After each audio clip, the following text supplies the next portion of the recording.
It was late. Too late. The kind of late where the roads are empty, the world asleep, and exhaustion creeps in like a thick fog. Daniel had been driving for hours, making his way back to Ashford, Maine. The winding roads of Blackwood were treacherous, shrouded in mist.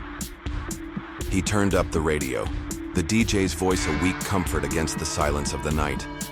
His eyelids were heavy, his hands gripping the wheel tighter. That's when he saw her, standing by the side of the road, illuminated. By his headlights, a woman dressed in white hitchhiking. Daniel hesitated.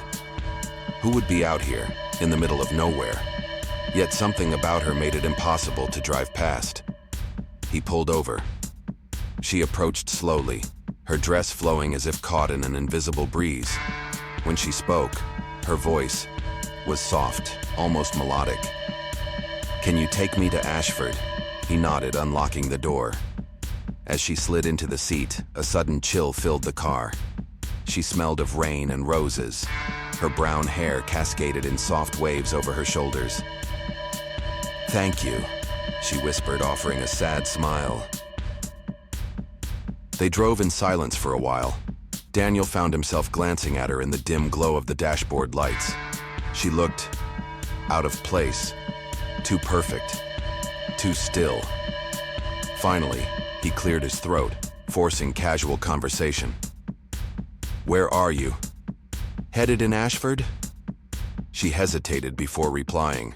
"To see someone I haven't seen in a long time."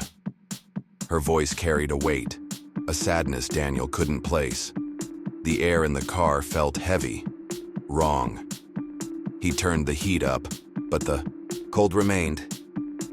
When they reached Ashford, she asked to be dropped off near the town square. Daniel pulled over, and she smiled, a fleeting, sorrowful expression. "Thank you," she whispered, stepping out into the fog. He watched her disappear into the night. But as he drove away, something nagged at him. The scent of roses still lingered. When he glanced at the back seat, his breath hitched. A white jacket lay there. She had left it behind. The next morning, Daniel couldn't shake the feeling that he needed to return the jacket. He drove to the small town she had mentioned, asking around until someone pointed him to an old house on the outskirts. A woman answered the door, her face gaunt, her eyes hollow. "I think your daughter left this in my car last night," he said. The woman's face went pale. Tears welled in her eyes. "That's impossible," she whispered. "My daughter died 7 years ago." Daniel felt his world tilt. "No, that's not possible. She was in my car last night. I spoke to her." The woman shook her head, tears slipping down her cheeks. She reached out and took the jacket, holding it to her chest as though it might disappear.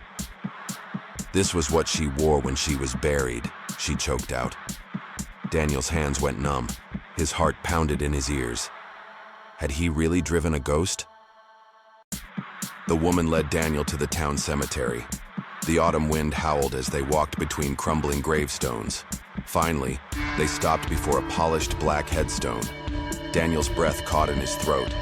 Her name, her face.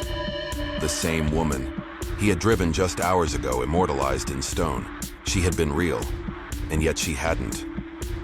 Daniel took a step back, his pulse racing. "But the jacket?" he whispered.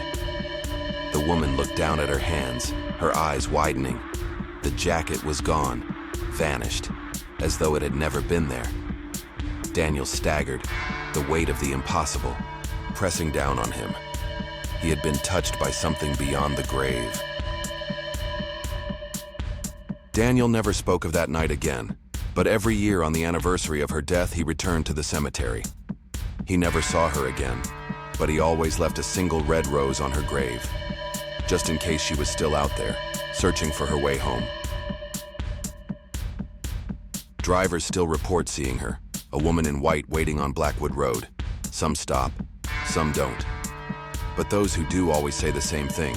She smells like roses, and when they reach Ashford, she vanishes.